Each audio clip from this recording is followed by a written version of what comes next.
Anggenipun nampi para tamu ugi sedaya para among rawuh ing samenging angkat temben sinabi angedami sugot ingkang sampun katur sumangga pun rahapi kanthi margu mati penggalih lumantar sawanipun pametri budaya Sekar Arum Campur Sari Age Surya Sanjaya kepareng katur panjenengan sadaya.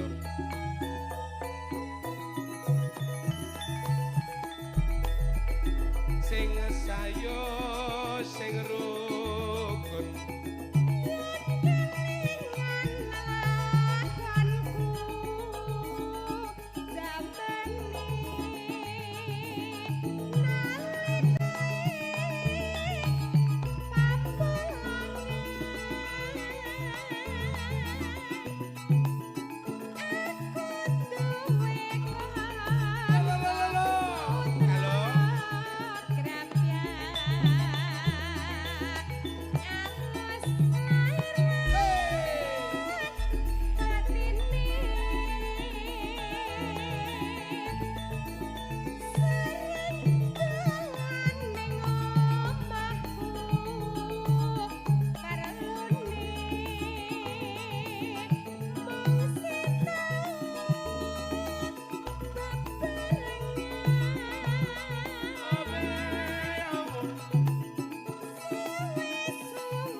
awake kaya ngene kok ya aku jarang iso melu no ya Allah.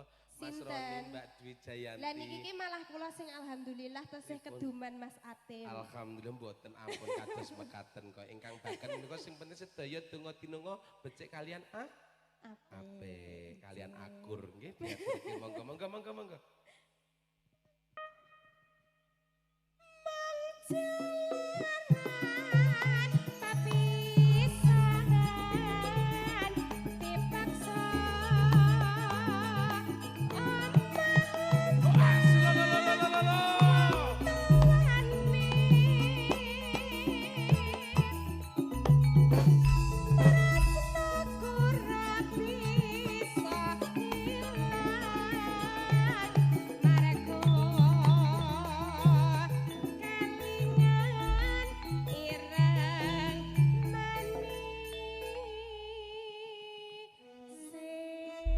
Sembah nuwun Mbak Dwi Jayanti menika ingkang minangka.